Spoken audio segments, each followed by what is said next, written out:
All right, I am here with Rebecca Smith Owens with an impressive set of medals from the Daughters of the American Revolution. And you can continue walking, I'll just walk backwards. What are the Daughters of the American Revolution doing here today? Well, we're here for our Congress. It's our national convention type, as you might would know it. We call it Continental Congress. And we meet once a year here in Washington, D.C. at our headquarters. We own it's one of the largest buildings owned and maintained totally by women.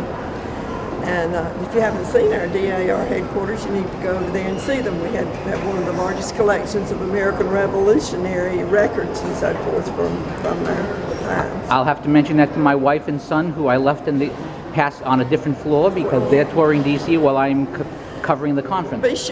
You're welcome to go to our building and go to the library. Don't go this week, it's filled with women, but go sometime in there when you get a chance to spend some time in the library doing some research. Now, what's the primary duty of the Daughters of the American Revolution? There's many things that we do. One is patriotism, and we help with veterans a great deal. We're one of the largest, we're a very large service organization. Patriotism, education, we're very interested in trying to teach the youth of this nation all about our history.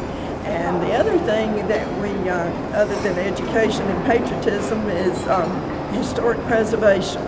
Well, those are all things that I have a great interest in, and I presume more information can be found on your website? Oh yes, we have a wonderful website open to the public, and then when people become members, we have a special site that they can go into for that and research. You can research online at our site.